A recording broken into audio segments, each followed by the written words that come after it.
जय हिंद साथियों, एक बार फिर से स्वागत है आप सबका आपके अपने YouTube channel Panacea for selection पर। कांस्टेबल दिल्ली पुलिस एग्जाम के लिए चैप्टर वाइज सीरीज में हम कर रहे थे अपना नंबर सिस्टम चैप्टर, है ना। आज लेक्चर 4 करेंगे, मिसलेनियस टॉपिक्स करेंगे। जल्दी से अपने बारे में बता देता हूँ मैं। आपका मेंटर आपका साथी साबित sir, constable Delhi police, sub inspector Delhi police, inspector central GST में ऑलरेडी सिलेक्टेड हूँ मैं। एक छोटी सी इन्फॉर्मेशन और बता देता हूँ आपको। अच्छा, जो क्वेश्चन हम कर रहे हैं चैप्टर वाइज में, इनका सोर्स क्या है? इनका सोर्स है सारा का सारा previous year. Delhi police constable executive exam 2017-20-23, head constable minister 2022, driver 2022, MTS 2018 में जितने भी एग्जाम्स हुए थे ना, सबके मैथ्स के क्वेश्चन को हमने क्या किया, चैप्टर वाइज छाट लिया। चैप्टर वाइज में भी टॉपिक वाइज और टॉपिक वाइज में भी लेवल वाइज। अच्छा, शिफ्ट वाइज सीरीज स्टार्ट कर रखी हमने, शिफ्ट वाइज सीरीज स्टार्ट कर, ठीक है। गुरुजी क्या ये कंटेंट है सिर्फ दिल्ली पुलिस के लिए यूजफुल है? नहीं, दिल्ली पुलिस के इन सारे एग्जाम्स के लिए तो यूजफुल है ही है। यूपी पुलिस कांस्टेबल के लिए भी, हरियाणा सीटी के लिए भी, एसएससी के सभी एग्जाम्स के लिए और क्लर्क लेवल के इक्विवेलेंट जितने भी एग्जाम सब के लिए यूजफुल है, ठीक है। क्या क्या टॉपिक करेंगे हम पता ना आपको, हम ज़्यादा बातें करते नहीं, पढ़ाई पे ज़्यादा फोकस करते हैं। Problem based on numbers, 2 digit 3 digit number, number of factor, miscellaneous, ठीक है। ये टॉपिक करेंगे, करें start. Problem based on numbers. देखो, वह धनात्मक संख्या जो 17 से बढ़ाने पर उस संख्या के व्युत्क्रम के 84 गुना के बराबर हो जाती है। एक बार मैं बेसिक से करा देता हूँ, फिर अपना पाई ऑप्शन से भी कर लेंगे, है ना। बेसिक से क्या करें, मान लिया लेट नंबर मान लिया मैंने, क्या एक्स, एक्स में 17 बढ़ा दो और इसके व्युत्क्रम का 84 गुना। सिंपल बात भाई, ठीक है। इस एक्स को इधर लेके जाएंगे, एक्स स्क्वेयर प्लस 17x, 84 बच जाएगा, 84 को भी इधर लिया भाई। इक्वेशन फॉर्म करो, फैक्टर निकालो, क्या क्या बन सकते हैं, प्लस 21x -4 प्लस 84। मतलब ऐसे फैक्टर जिनकी गुना आए 84 और जिनका सम आए प्लस 17, ठीक है। तो गुना आएगी इनकी 84 -84 ना, -84 84 और जोड़ आएगा कितना, प्लस 17, ठीक है। निकालो भाई, इसको कॉमन ले लो, x प्लस 21 करेंगे नहीं ऐसे ना, ऐसे नहीं करेंगे। यहाँ क्या था, 4x हो रहेगा ना, हाँ x प्लस 21 सेम आता है, पता ना आपको, इन दोनों ब्रैकेट में सेम ही एक्सप्रेशन, सेम ही व्यंजक आता है। यह आ गया x प्लस 21। तो x की दो वैल्यू हो सकती है यहाँ पे, ठीक है। या तो x की वैल्यू 4 या x की वैल्यू -21। 21 है ही नहीं, धनात्मक संख्या बोला इसने, तो -21 तो हो ही नहीं सकता, क्या होगा 4। इसको बाई ऑप्शन से कर लो, ऐसे नहीं करना एग्जाम है ना, कहीं तुम बेसिक से करके बैठ जाओ। तो लाइट भी आ गई, अच्छा होगा, ठीक है। तो क्या पहला ऑप्शन देखो, क्या होगा ये, पहला ऑप्शन देखो क्या कह रहे, 4 में 17 जोड़ दो, इसका व्युत्क्रम, इसका व्युत्क्रम मतलब रेसिप्रोकल, इसका 4 1/4 हो जाएगा, 1/4 हो जाएगा। ये कितना आएगा 21, ये कितना आएगा 21। Left hand side is equal to right hand side, solve करने के आगे दूसरे ऑप्शन लेने की जरूरत ही नहीं, मैंने नहीं बनाई ऑप्शन, कहीं के गुरु जी के पहले ऑप्शन में फिट कर दिया आपने, एग्जामिनर ने दिया, ठीक है। चले आगे।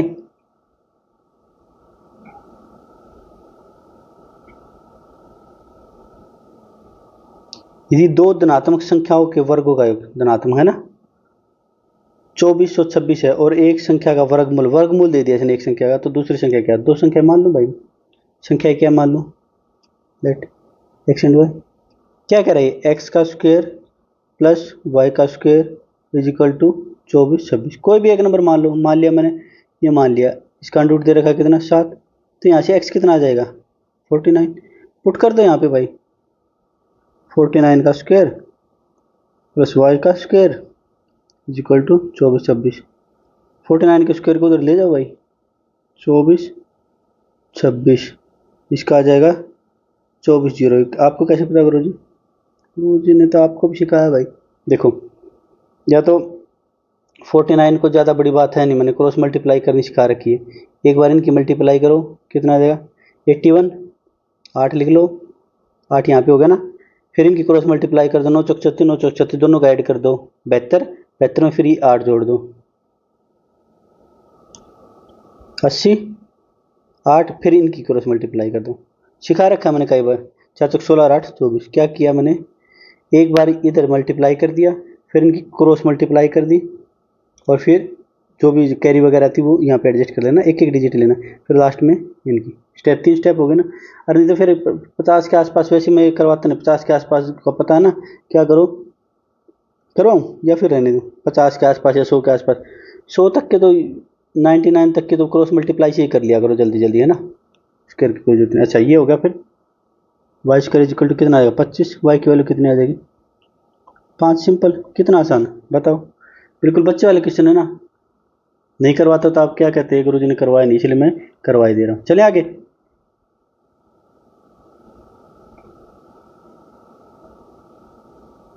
दो संख्याओं का गुणनफल 120, ठीक है, उनके वर्गों का योग 289, संख्या के बीच का अंतर तक क्या कह रहे हैं, गुणनफल 120, उनके वर्गों का योग X square plus Y square. 2 number मान लिए मैंने ना, एक्स और वाई है ना। एक बात बताओ आप मुझे, एक सिंपल सा फॉर्मूला कर रखा है आपने, बिल्कुल सिंपल सा फॉर्मूला, एक्स माइनस वाई का स्क्वायर इज इक्वल टू क्या था ये, x square plus Y square, या फिर एक्स वाई से आप कंफ्यूज हो जाओगे, ए भी मान लेता हूँ ना, ए माइनस बी का square, A square plus B square minus 2ab।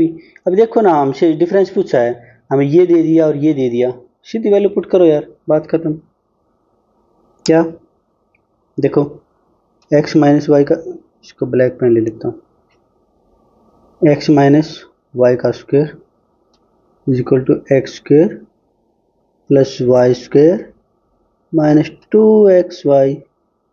ये रखो इधर, X square plus Y square 289, 2 और 120, ये कितना जगह 240, इसको साथ के साथ रखते हैं, इसको साथ के साथ रखते हैं, या फिर हटा देता हूँ, लास्ट में लिख देंगे सीधा ना, ज़्यादा 289 में से 240 गए 49, एक्स माइनस वाई की वैल्यू बताता हूँ 49 का अंडर रूट यार, सिंपल कितना आ जाएगा 7। कितना सिंपल है ये, सिंप्लीफिकेशन भी कर सकते थे हम, है ना, कोई ज़्यादा बड़ी बात है नहीं इसमें। और वैसे आपने थोड़ा बहुत भी ट्रिपलेट पे काम किया है तो 289 किसका स्क्वायर होता है बताओ, मतलब किसके स्क्वायर्स का सम होता है, हमें पता है 15 का स्क्वायर प्लस 8 स्क्वायर, ट्रिपलेट पे काम किया था ना। तो ये 15 8 120, देखो ऑप्शन भी मिल रहे, तो 15 का रिक्वायर्ड आंसर क्या आ जाएगा, ये बता देता ना मैंने, 17 15 8 क्या है, ट्रिपलेट है ना। थोड़ा बहुत भी काम किया होगा ना जिसने ट्रिपलेट पे, डायरेक्ट बता देगा।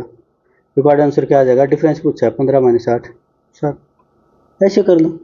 जितनी प्रैक्टिस करोगे आप उतना कामयाब, उतना मतलब टाइम बचेगा एग्जाम में। यहाँ पे ट्रिपलेट की बार बार प्रैक्टिस करो। 15 ट्रिपलेट तो हैं सारे, 15 के करीब, है ना। चले आगे।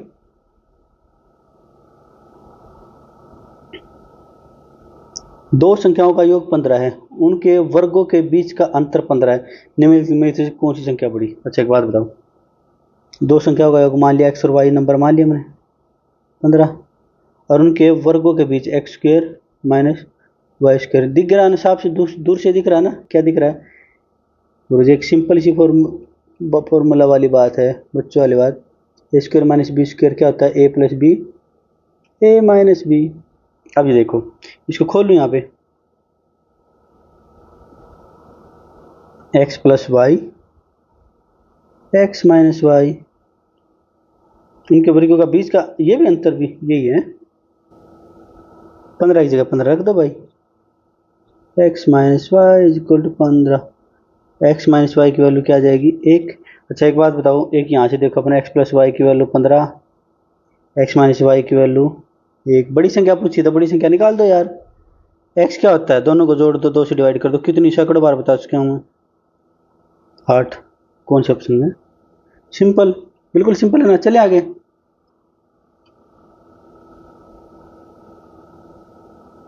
तीन चार क्वेश्चन किए थे हमने, ये छोटे छोटे टॉपिक हैं, 2 डिजिट और 3 डिजिट नंबर। एक बार मैं जल्दी से बता देता हूँ आपको। 2 डिजिट नंबर जैसे मान लिया 72 है, तो 72 को क्या लिखते हैं, 10 गुना 7 प्लस 2, है ना। इसी को क्या लिखते हैं, जैसे मान लिया कोई नंबर हमें एक्स वाई दे दिया, तो इसकी क्या लिखेंगे, 10 इंटू में एक्स प्लस वाई, है ना। इस 2 डिजिट के नंबरों के एक्स वाई को क्या लिखेंगे, 10x प्लस वाई। कोई सिंपल, कोई दिक्कत, कोई परेशानी किसी को? 3 डिजिट का देख लो भाई। मान लिया 194 लिखना, तो क्या लिखेंगे? 100 गुना 1 है ना, प्लस में 10 गुना 9 प्लस में 4। इसको क्या लिख सकते हैं? मान लिया एक्स वाई जेड 3 डिजिट का कोई नंबर, इसको क्या लिख सकते हैं? 100x plus 10y plus Z. ये अलग अलग है एक्स वाई है ना, कहीं इनको मिक्स कर दो तुम, ये 3 डिजिट का हो जाता है अपना भाई, बात खत्म है ना। बचपन में इसका आया था ना 4th 5th क्लास में, बस यही बताना था मुझे। चले पहले प्रथम क्वेश्चन की तरफ है ना, युद्ध, वो क्या कहता है उसको, पार्थ युद्ध क्षेत्र की तरफ चलो है ना। महाभारत में कहता है ना, 2 अंकों वाली एक संख्या में इकाई अंक उसके दायिक अंक से 4 अधिक है ना, इकाई अंक दायिक अंक से 4 अधिक है, यानी इसका मतलब ये 2 ऑप्शन तो कट गए। इन दोनों में से हो सकता है ना, इकाई अंक दायिक अंक से 4 ज्यादा है। यदि दी गई संख्या और उसके अंकों के योगफल का गुणनफल 370 है। दी गई संख्या, मान लिया एक ऑप्शन ये बची, अरे ए बी सी कैसे कर दिया, ये आएगा ए, ये आएगा सी, ये कोई फर्क नहीं पड़ता इन चीज़ों से ना, आगे पीछे हो गए ऑप्शन। अच्छा ठीक है, क्या कह रहा है? दी गई संख्या मान लिया 37, पहला ऑप्शन ले लिया, और उसके अंकों का योग, अंकों का योग क्या होगा भाई? 3 + 7, 370 आएगा, तो 370 यार हमारा यही होगा, नहीं तो फिर इससे चेक करते दूसरे से। ये तो होगा बिल्कुल, क्या होगा गुरुजी? ये तो बिल्कुल मस्त होगा। ठीक है, अब इसको बेसिक से भी करवा दो, बिल्कुल बेसिक से करवा दें भाई, हम बेसिक से ही, तो मेरा पहला मकसद तो बेसिक से करवाने का है। ट्रिक तो अपने आप ही बना लोगे आप जब समझदार हो जाओगे, प्रैक्टिस करोगे ना। या फिर एक काम करते हैं, आगे के क्वेश्चन, आगे भी बहुत सारे क्वेश्चन, उनको बेसिक से कर लेते हैं ना। एग्जामिनर हमारी वीडियोज देखता है, उसको पता चल गया था कि भाई बाई ऑप्शन से करवा रहे हैं साहब सर, तो उन्होंने क्या किया, देखो ये क्वेश्चन देखो, एक दो, 2 अंकों वाली संख्या का इकाई अंक दायिक अंक से 3 अधिक है, ठीक है, इकाई अंक है दायिक अंक से 3 अधिक है, ठीक है। तो दी गई संख्या उनके अंकों के योग का गुणनफल, दी गई संख्या पिछला ही है ना, बिल्कुल सेम है, गुणनफल दे दिया, तो संख्या निम्न में से किसके बीच है? आपकी बार ऑप्शन नहीं दिया ना, ऑप्शन नहीं दिया तो बेसिक से करना पड़ेगा, ठीक है। देखो मैं नंबर क्या मान लेता हूँ, 10x + y है ना, तो क्या कह रहा है ये? इकाई का अंक एक्स वाई नंबर मान लेता हूँ मैं, कोई भी एक्स वाई नंबर हो गया, इकाई का अंक दायिक अंक से कितना ज़्यादा है?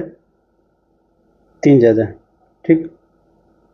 तो मैं इसको क्या मान सकता हूँ? 10x + x + 3 मान सकता हूँ इसको। अब ये क्या कह रहा है? अब ये क्या कह रहा है? दी गई संख्या और उसके अंकों के योग का गुणनफल, दी गई संख्या तो क्या है? एक तो ये होगी प्लस x + 3, सिंपल, ये तो होगी हमारी संख्या, और इसके अंकों का योग, अंकों का योग क्या होगा भाई? x ये होगा और x + 3 ये अंकों का योग होगा, किसके बराबर भाई? 324। 11x + 3 ये होगा, ये होगा 2x + 3, ठीक, किसके इक्वल होगा? 324 की। अब देखो, या तो यहाँ से क्वाड्रेटिक इक्वेशन बनेगी, ठीक है, क्वाड्रेटिक इक्वेशन बनाओ और घूमते रहो क्वाड्रेटिक इक्वेशन में, है ना। या फिर एक हल्का सा हिंट क्या दे रखा है यहाँ पे, इकाई का अंक है ना, या तो 4 होगा, देखो 40 और 45 के बीच में ना, 40 और 50 के बीच में ना, या 3 होगा। हिंट क्या है? दहाई का अंक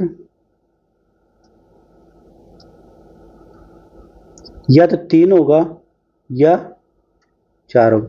पाई ऑप्शन से हम अज्यूम कर पा रहे हैं ना, नहीं तो फिर क्वाड्रेटिक इक्वेशन बड़ी पंगे हो जाएंगे ना। तो क्यों ना मैं एक बार 3 मान लेता हूँ, एक बार 4 मान लेता हूँ। हम मान लिया x = छोटा नंबर 3 मान लेते हैं पहले, तो 11 × 33 और 3 36, मैं पुट करके दिखा देता हूँ। 11 × 3 + 3 33, 2 × 3 + 3 = 324। अगर ये हो गया इक्वल तो हमारी बात बन जाएगी। 11 × 33 और 3 36, और इंटू में 3 दूनी 6 और 3 9, 36 निमा बन जाएगी बात। 9 6 54, 5 9 है 27 और 5 32। इसका मतलब x हमारे 3 ही है। x 3 नहीं होता तो 4 पे ट्राई करते, ऑप्शंस ने हमारी मदद कर दी ना, तो क्वाड्रेटिक इक्वेशन तो बड़ी दिक्कत बन जाएगी ना, थोड़ा स्मार्ट काम किया करो ना। अब यहाँ से देखो, यहाँ से देखो, अब देखो x की वैल्यू आ गई ना हमारे पास, अब y की दिखा, y की निकाल लो, y है कितना, देखो यहाँ पुट कर दो, तो y निकाल लो, y कितना है, x प्लस 3, 3 प्लस 3 6, तो हमारे पास नंबर क्या आ जाएगा, एक्स वाई है ना, x की जगह 3 पुट कर दो, y की जगह 6 पुट कर दो। 36 किसके बीच में है, 36 है हमारा 35 और 40, सी ऑप्शन। ठीक है, थोड़ा सा हल्का सा दिमाग से काम लेना है। यहाँ पे क्वाड्रेटिक इक्वेशन बनाओगे तो 2-3 मिनट तो क्वाड्रेटिक इक्वेशन को सोल्व करने में लग जाएंगे, डायरेक्ट बनेगी नहीं, दूर से दिख रहा है डायरेक्ट नहीं बन रही है ना, डायरेक्ट नहीं बनेगी तो श्रीधराचार्य फॉर्मूला लगाना पड़ेगा, है ना, क्वाड्रेटिक इक्वेशन वाला जो फॉर्मूला आता है -b plus -b plus -b square -4ac, इसको तो जितना हो उसको उतना अवॉइड किया करो, इसको तो देखते ही तुम्हारा मन खराब हो गया होगा ना, ये यूज नहीं करना, कोशिश किया करो जैसे ही क्वाड्रेटिक इक्वेशन बने तो कुछ ना कुछ ऑप्शन देखो, या फिर कुछ अपना दिमाग में ट्रायल लगाओ ना। बिल्कुल सिंपल क्वाड्रेटिक इक्वेशन उसको तो सोल्व कर लो, बड़ी क्वाड्रेटिक इक्वेशन को सोल्व करने से अच्छा तो एक और क्वेश्चन कर लेंगे हम, है ना। चलिए आगे,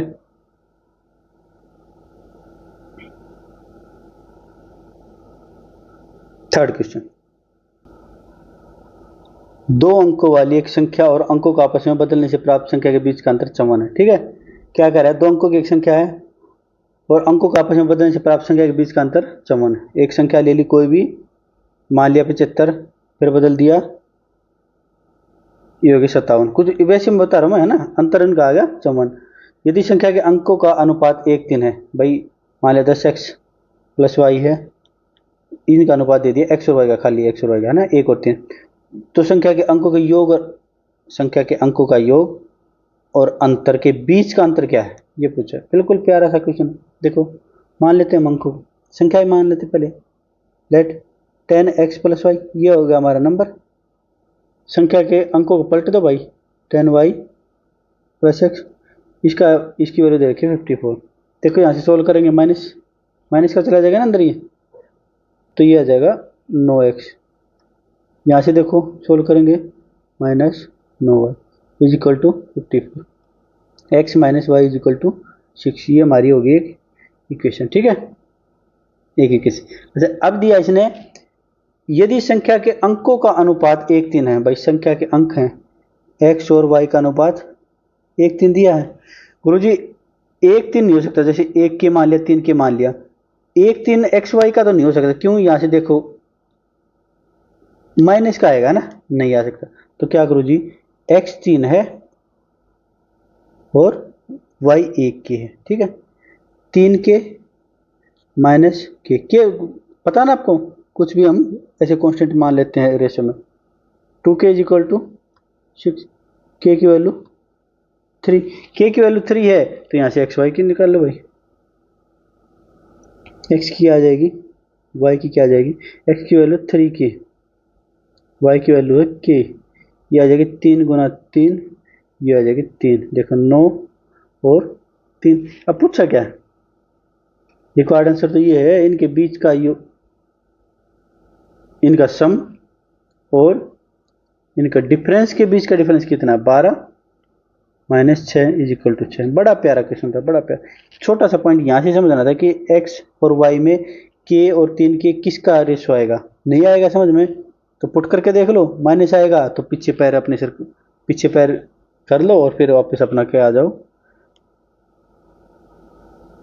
एक्स वाई पे से वाई एक्स पे चले जाओ, है ना, सिंपल, कोई दिक्कत कोई परेशानी। चलिए आगे,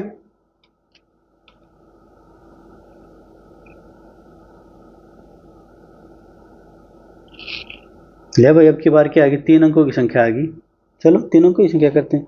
एक संख्या में 3 अंक है जिनका योग 14 है। ठीक है, बीच का अंक बाकी 2 अंकों के योग के बराबर है, बीच का अंक जो भी है इन 2 के योग के बराबर है। यदि इसके अंकों को उल्ट दिया जाए तो संख्या 99 बढ़ जाती है। पहले 3 अंकों की एक संख्या मान लो, क्या 100x plus 10y plus z।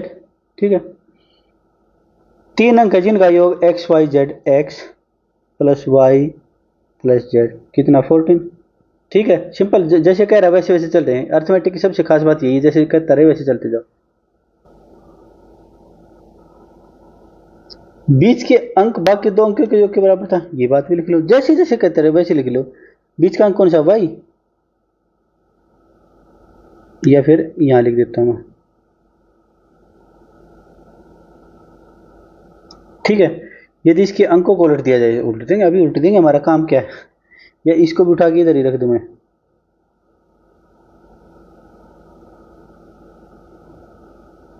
Paste, है ना, या कर दिया हमने।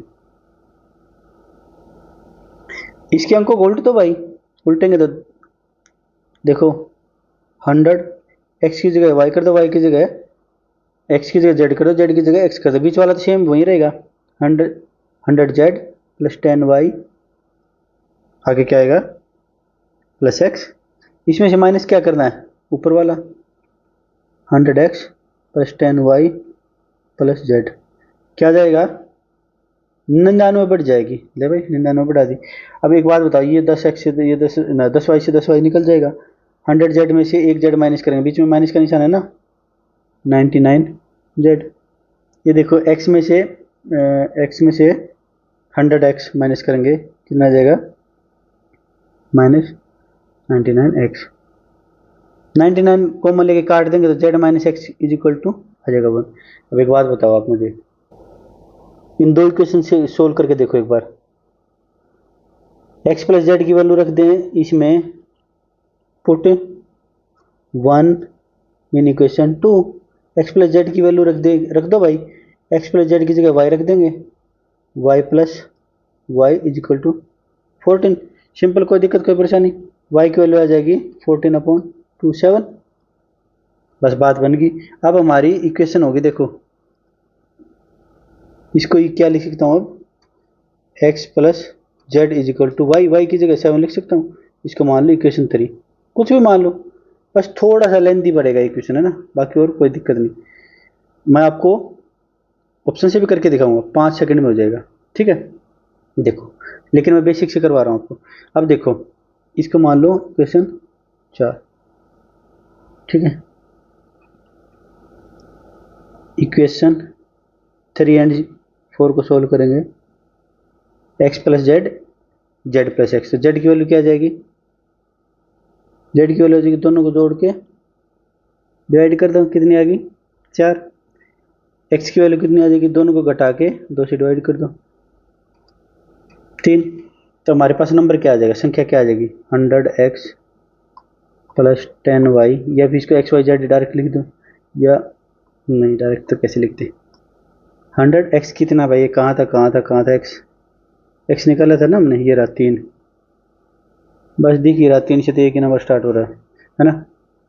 3 प्लस आगे कितना 10 वाई, फिर जेड की जगह 4, सोल्व कर लेना 374। ठीक है, ये तो हो गया क्या अपने बेसिक से। ऐसे थोड़ी करेंगे एग्जाम, ऐसे करेंगे तो हो लिया खेल हमारा। संख्या में 3 अंक है, ठीक है, पहले एक ऑप्शन तो गया, जिनका योग 14 है, 7 10 तीनों का अंक 14 है भाई। ठीक है, बीच का अंक बाकी दो अंकों के योग के बराबर, बीच का अंक देखो सिर्फ एक ही ऑप्शन है, नहीं दो भी सब में है भाई। चलो, यदि इसके अंकों को उलट दिया जाए तो 99 बढ़ जाएगी। चलो भाई, अंकों को उलट देंगे बस। मेथड 2, पहला ऑप्शन ले लेते हैं 374, इसके अंकों को उलट दो भाई, 407 तो बीच में रहेगा, 13 में से 4 गए 9, 6 में से 16 में से 7 गए 9, 0 में से 0, हो गया, एक ही ऑप्शन से हो गया हमारा। ठीक है भाई, ऑप्शंस, बाकी सारी कंडीशन तो बाकी 3 ऑप्शन भी पूरे करे थे ना, 99 वाली यही करा। ठीक है, चलिए आगे, कोई दिक्कत कोई परेशानी किसी को। नंबर ऑफ फैक्टर्स, ठीक है, एक छोटा सा टॉपिक ये है, 3-4 क्वेश्चन आए हुए दिल्ली पुलिस में, करवा देता हूँ। 2000 के कितने धनात्मक गुणनखंड है, बिल्कुल सिंपल सा टॉपिक है, मैं जैसे जैसे कहता रहूँ सिर्फ उतना कर लेना, ज़्यादा क्वेश्चन नहीं आते इसमें से, है ना। लेकिन कोई क्वेश्चन हम छोड़ते नहीं, सारे करवाते ना। तो इसमें क्या करेंगे, सबसे पहले इसको प्राइम फैक्टर में कन्वर्ट कर देंगे ना। कैसे? 2000 का देखो दूर से, एक तो 2 की पावर 3, 8 से डिवाइड करेंगे तो कितना आ जाएगा, 8 दूनी 16। चलो मैं यही कर देता हूँ, 8 दूनी 16, 4 8 पंजे 40,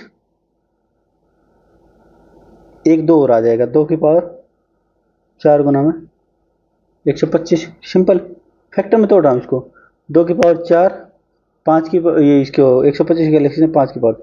क्या कर रहा हूँ मैं, यहाँ पे देख लो, यहाँ पे देख लो बस,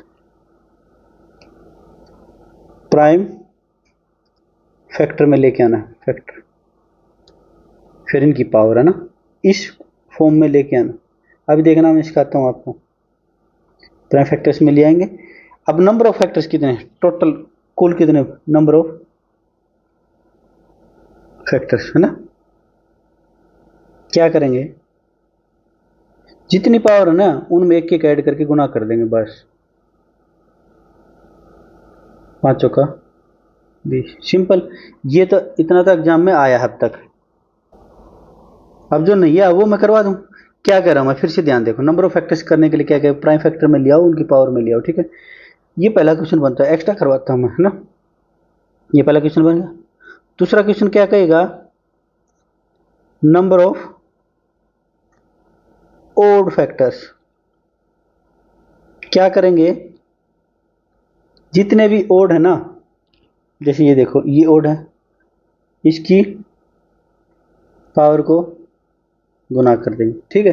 मतलब एक ऐड करके लिख दूं क्या, मैं यहाँ पे लिख देता हूँ कहीं आप कंफ्यूजन ना हो जाओ।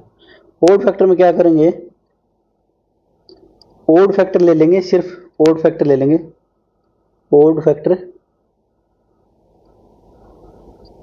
+1।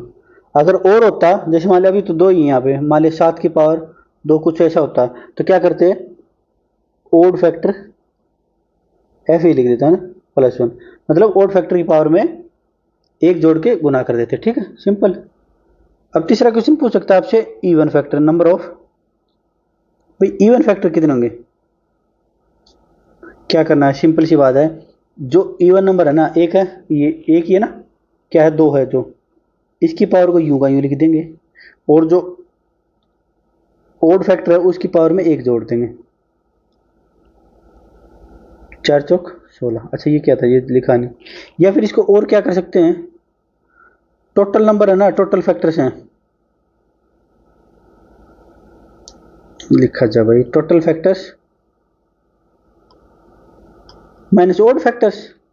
बिल्कुल सिंपल, टोटल फैक्टर क्या आए थे हमारे 20, और ओड फैक्टर क्या आए थे 4 16, फिर भी 16 ही आएगा। एक छोटी सी बात और बता देता हूँ बस, बस यही है, और कर लो, बाकी करने की जरूरत नहीं। प्रोडक्ट ऑफ ऑल फैक्टर्स में गुना क्या होगी सभी फैक्टर्स की। 4 टाइप के क्वेश्चन करवा दिए मैंने, है ना। बहुत सारे क्वेश्चन बनते हैं फैक्टर में, कि भाई इनका सम क्या होएगा, इनके एवरेज क्या होएगा, 4 से डिविजिबल कितने होंगे, है ना। लेकिन इतनी जरूरी है नहीं आपके लिए ना। तो क्या प्रोडक्ट ऑफ फैक्टर्स में यहाँ लिख देता हूँ, इवन में क्या लिख देता हूँ, इवन फैक्टर सेम सेम, गुना किससे करेंगे, ओड फैक्टर उसमें एक जोड़ के, ठीक है। डिटेल में नहीं जाना आपको, बिल्कुल एग्जाम्पल लेके भी मैं करवा सकता था ये सारे क्वेश्चन। 2 डिटेल में 120 का ले लो, 240 ले लो, कोई भी 360 ले लो, 2 एग्जाम्पल लेके 10-12 क्वेश्चन आराम से करवा सकता था मैं। लेकिन नहीं है जरूरत, यहीं तक आएंगे बस दिल्ली पुलिस में, इससे ज़्यादा नहीं आते, ठीक है। ठीक है, क्या बताया फिर मैंने, अब बताया मैंने product, product of all factors क्या हो जाएगा, ऑफ ऑल फैक्टर्स क्या हो जाएगा, नंबर है, नंबर के टोटल जितने फैक्टर्स हैं ना उसको 2 से डिवाइड कर दो। जैसे यहाँ पे टोटल फैक्टर कितने थे, नंबर है हमारा क्या 2000, 2000 है ना। और फिर इसके फैक्टर कितने आए थे हमारे, बताओ। फैक्टर आए थे गुरुजी, ऊपर देखो 20, 20/2, 2000 की पावर 10। बस ये 4 बातें फिर से मैं बता रहा हूँ, मुझे पता नहीं आएंगे समझ में। आपके एग्जाम में 1-2 टाइप के ही क्वेश्चन आए, या तो प्राइम फैक्टर पूछ लेगा कि दो दो ऐसे जोड़े कितने बनेंगे, चलो आगे बताता हूँ उसको। या फिर पूछ लेगा कि कितने, सिर्फ ये पूछ लेता है कितने फैक्टर बनेंगे, कितने कितने फैक्टर के लिए क्या करेंगे, सबसे पहले क्या करेंगे, प्राइम फैक्टर में लेके आएंगे, प्राइम फैक्टर में लेके आए हम।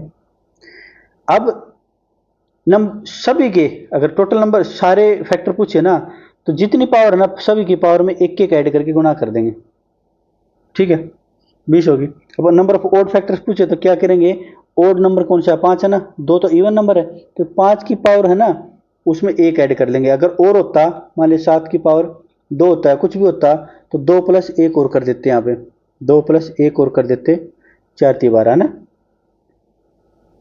ठीक है, मैंने लिख भी दिया इधर, ठीक है।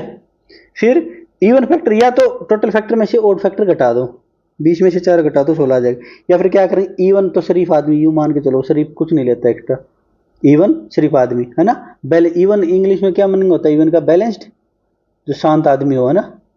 शांत आदमी क्या कहेगा, मुझे नहीं चाहिए एक्स्ट्रा, है ना, मुझे सिर्फ मेरे मेरे फैक्टर दे दो, मेरे मेरे फैक्टर दे दो, मुझे सिर्फ मेरे मेरे फैक्टर दे दो, ठीक है। और ओड वाले के साथ गुना कर दो, ओड वाले के साथ कैसी गुना, एक जोड़ के। ओड आदमी क्या होता है, अजीब सा, ओड वन आउट करते हो ना आप रीजनिंग में, अजीब सा आदमी, अजीब आदमी कर रहा नहीं, मैं एक एक्स्ट्रा लूंगा ना, बस ये सिंपल सी ट्रिक से ऐसे याद रखो। फिर फोर्थ क्वेश्चन आएगा, प्रोडक्ट ऑफ ऑल फैक्टर, सभी फैक्टर्स की प्रोडक्ट क्या होगी, इसका फॉर्मूला बता दिया मैंने। नंबर, जो भी नंबर अपना 2000 नंबर था, इसकी जितने भी फैक्टर हैं उसको 2 से डिवाइड कर दो और पावर बना दो इसको, पावर 20, 2 से डिवाइड कर दिया, 2000 की पावर 10, बस इससे ज़्यादा नहीं आएगा, नहीं आएगा, ठीक है। चलिए आगे, कोई दिक्कत, 4 क्वेश्चन एक्स्ट्रा करवा दिए मैंने, 3 क्वेश्चन, एक तो आया ही आपके एग्जाम में। चलें,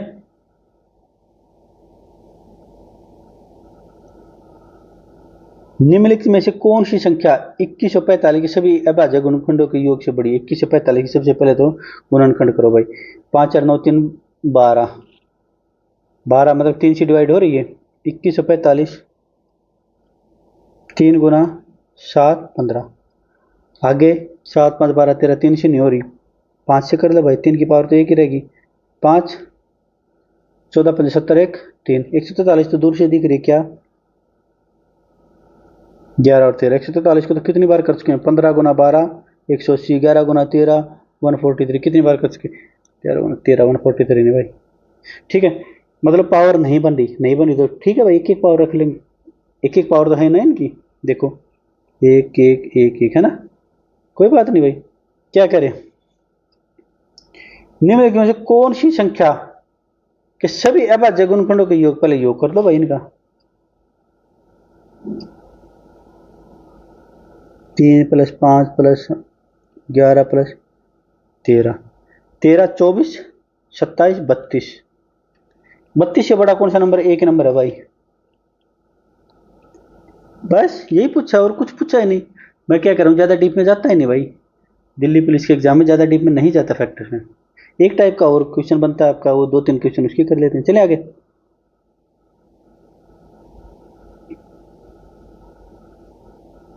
उन त्रिकों की संख्या ज्ञात कीजिए जिसे 960 को 2 से सह अभाज्य संख्या के गुणनफल में लिखा जा सकता है। मैं क्या करूँ, या सारे फैक्टर्स निकालो, फिर उनमें से ऐसे जोड़े बनाओ कि इन दोनों के बीच कुछ भी कॉमन ना आए, कुछ भी कॉमन आए, कुछ भी कॉमन आए, ठीक है, जहां भी कॉमन आएगा उसको काट दो, ठीक है दोस्तों। या फिर एक डायरेक्ट ट्रिक बता देता हूं आपको, क्या बता देता हूं, इसकी डायरेक्ट ट्रिक क्या होती है, यहां लिख देता हूं। रिक्वायर्ड आंसर ऐसे पूछ लेना तो क्या करना, 2 की पावर n-1, n क्या है, डिफरेंट फैक्टर्स हैं, n क्या है मैं यहां लिख देता हूं, डिफरेंट फैक्टर्स विदाउट पावर, है ना, बिना पावर के। बेसिक से करेंगे ना इस क्वेश्चन को, तो कुछ ना कुछ फैक्टर छूट जाता है ना, बेसिक से भी कर सकते हैं, उसमें कोई दिक्कत नहीं है ना। लेकिन यार डायरेक्ट जब बात बन रही है तो डायरेक्ट कर लेते हैं। देखो 960 है, 960 को क्या लिख सकते हैं, 4 से 1000 8 1 8 8 से 1000 2 की पावर 8 2 की पावर 3 8 क्या 8 1 8 8 2 16, यानी एक और आएगा, यानी 2 और आ जाएगा, यहाँ से भी 8 आ जाएगा ना, 15 2 की पावर, या फिर यहीं तक लिख देता हूँ, ये मिटा देता, 2 की पावर 3 2 की पावर 3 गुना 5 की पावर 2, कोई दिक्कत कोई परेशानी? स्क्वायर क्यों लिख दिया मैंने, 15 आएगा। तो ये कितना होगा, 2 की पावर 6, पावर जुड़ जाती है ना, 15, 3 की पावर 1, 5 की पावर 1, बस। मैं क्या कह रहा हूँ, विदाउट पावर देखो कितनी होगी, 1 2 3, एन कितनी होगी, 3, बिना पावर के। चाहे 2 की पावर 7 हो, 8 हो, 10 हमें कोई फर्क नहीं पड़ता। 3 कौन कौन सी है, 2 3 5, फॉर्मूला लगा दो भाई। रिकॉर्ड आंसर क्या आ जाएगा, 2 की पावर n-1, 3 - 1, 4 आंसर आएगा। सिंपल है बिल्कुल, कोई दिक्कत। बेसिक से करना चाहते, बेसिक से मैं शिफ्ट वाइज में मुझे अच्छे से याद है, मैंने शिफ्ट वाइज में बेसिक से करवा रखा, तो जिसको बेसिक करना हो शिफ्ट वाइज देख लेना अपना, है ना। चलें आगे।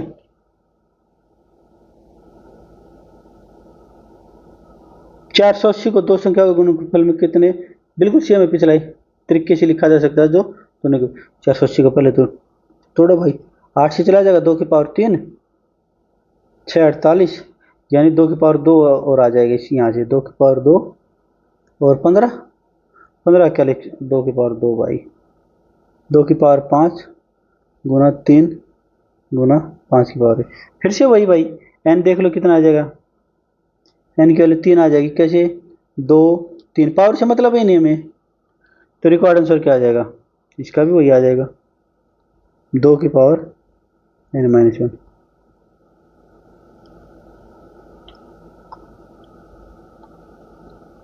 सिंपल, कोई दिक्कत कोई परेशानी, चलिए आगे।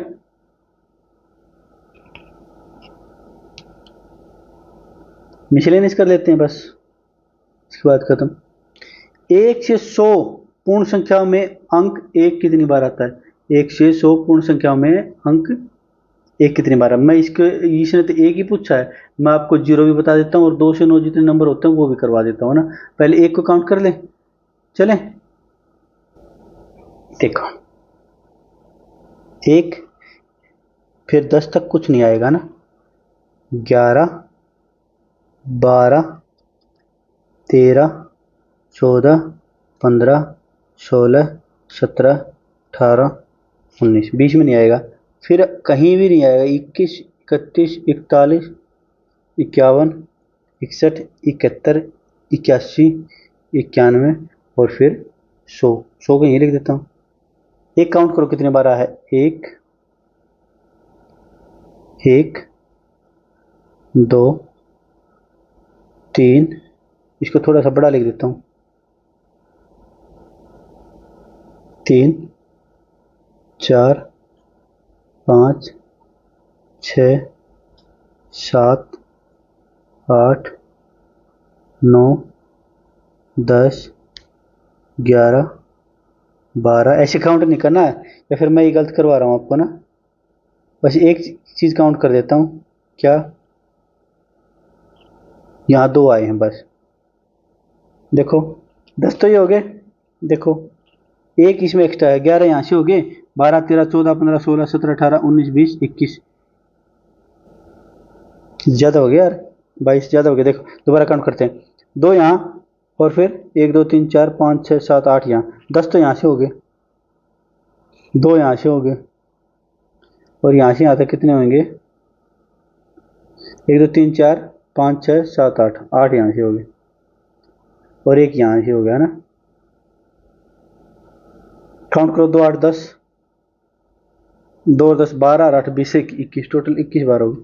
क्या बना दिया मैंने इस क्वेश्चन का, 21 कितनी बार, 21 बार। चलो इसको मैं थोड़ा सा इधर लिख देता हूँ। मैं अब आपको एक टेबल बनवा देता हूँ छोटी सी, 1 से लेकर 100 तक, 0 कितनी बार आएगी, अपने आप देख लेना, 0 आएगी 11 बार, काउंट कर लेना अपने बार, है ना, क्योंकि इसने एक क्वेश्चन एक का पूछा है, क्या पता अगली बार 0 का पूछ ले, है ना। 2 से 9 नंबर जितने भी हैं वो कितनी बार आएंगे, 20 बार। एक कितनी बार आएगा, एक राजा 21 बार। क्यों आया 21 बार, देखो एक 100 में एक्स्ट्रा जुड़ गया, बस इसकी वजह से आया, 100 में एक एक एक एक्स्ट्रा ना, एक एक एक्स्ट्रा है इसलिए, ठीक है, नहीं तो सब 20 20 आते हैं ना। 0 0 से कोई क्या फर्क पड़ा पता है? क्योंकि जीरो की ऐसी टेल नहीं बनती है ना, ऐसे सब नंबरों की बनते हैं। 2 की यहाँ बन जाएगी, 3 की यहाँ बन जाएगी, 4 की यहाँ बनेगी, है ना। जो एक्स्ट्रा 8 9 जो नंबर देके जाएंगे, काउंटिंग देके जाएंगे ना, तो याद कर लेना। एग्जाम में करने बैठोगे यार, टाइम लगेगा, कम से कम 30 सेकंड तो लगेंगी। याद करो, जीरो कितनी बार? 11 बार। 2 से 9 कितनी बार? 2 से 9 20 बार, 1 21 बार। 11 11 और 20 याद रख लो। 11 और 20, 11 और 20, 11 और 20। एक जहां भी आ जाए तो एक सोच लेना कि 100 में तो एक्स्ट्रा है ना एक। चले आगे।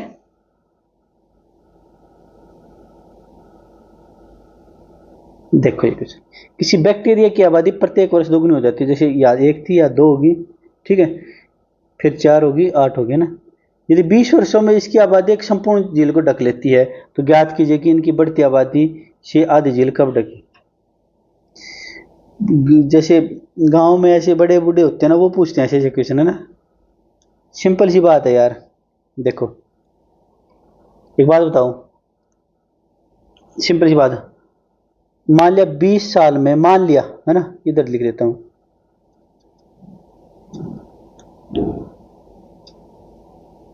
20 साल में पूरी झील भर गई, है ना। हर साल डबल हो रही है, यानी 19 साल में इसकी आधी होगी।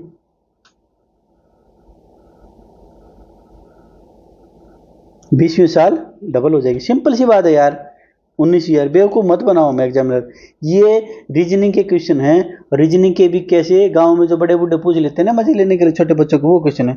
सिंपल सी बात है यार। 10 साल में आधी होगी, मान लिया 10 साल में पूरी होगी, तो 9 साल में आधी होगी, तभी तो अगले साल डबल हो जाएगी, फिर उससे अगले साल दोगुना हो जाएगी ना। अच्छा ये पूछ लेता 20 साल में इसकी आबादी झील को ढक लेती है, ऐसी 2 जिलों को कितने साल में, तो 40 साल आ जाता है यार। हर एक साल डबल हो रही, बात खत्म। सिंपल भाई। पूरी झील 20 साल में ढकी जा रही है, ये क्वेश्चन नहीं करवा सकता मैं। ये तो सिर्फ ऐसे राह चलते ऐसे आदमी पूछते हैं वैसे करवा सके। इनका क्या कोई है नहीं इनका मेथड, इनको सीधा सीधा लिख सकते हैं। हाँ इसमें क्या मेथड बताऊं, बताओ क्या समझाऊं इसमें इसमें क्या समझाए। सिंपल सी बात है, 20 साल में पूरी हो रही है, हर साल डबल हो रही है, तो पीछे आ जाओ एक स्टेप, एक स्टेप पीछे आ जाओ। आधी कितनी होगी? 1/4 पूछ लेता तो चलो मैं एक्स्ट्रा करा देता हूँ। 1/4 पूछ लेता तो 1/4 हो जाती भाई 18 साल में ना। 18 साल से देखो, यहाँ से देखो, यहाँ से समझ में आएगा तुम्हें। हाँ 18 साल में 1/4 थी, तो 19 साल में इसकी डबल हो जाएगी। 1/4 की डबल देखो कितना हो जाएगी, 1/2। फिर इसकी यहाँ से डबल हो जाएगी, देखो यहाँ पे आधी होगी, फिर इसकी डबल हो जाएगी यहाँ पे, देखो पूरी होगी, है ना। 1/8 पूछ ले तो भाई, कुछ पूछ लिया मैं तो आता है गुरु जी। 1/8 हो जाएगी 17 साल में, देखो, है ना। सिंपल। और तो क्या ही बताएं इसमें, बिल्कुल ये बताने लायक है नहीं क्वेश्चन, बस मैंने ऐसे लिख दिया। चलो करवा देते हैं बच्चों को, कहीं क्या पता कि दिमाग काम ना करे, तो क्यों ना ऐसे ऐसे क्वेश्चन कर लेते हैं। एग्जाम में हो सकता है नई चीज़ देख के एकदम घबरा जाए मन, है ना। तो ठीक है मेरे प्यारे दोस्तों, मेरे प्यारे नन्हे मुन्ने बच्चों, ये आज की क्लास थी। वही सिंपल सी बात, फिजिकल का ख्याल रखेंगे, 1 से 2 घंटा अपने शरीर को देंगे जरूर, चाहे फिजिकल है या नहीं है आपका। दूसरा 8 से 10 घंटा हर हाल में पढ़ना, हर हाल में। और तीसरा इंजॉय, खुश रहो, है ना। डेस्टिनेशन इज लाइक डेथ, मंजिल मौत के समान है। आराम से रहो यार। जब जॉब लग जाओगे उससे भी बोर हो जाओगे। अभी आपको लग रहा है कि जॉब ही सब कुछ है जिंदगी में, नहीं भाई। जॉब लग जाओगे उससे भी बोर हो जाओगे, 6 महीने के अंदर अंदर बोर हो जाओगे, मैं गारंटी देता हूँ। तो क्यों नहीं दोस्तों को एंजॉय करें, आगे जॉब को भी एंजॉय करेंगे। ठीक है, मिलते हैं अगली क्लास में। अपना ख्याल रखेंगे। जय हिंद साथियों।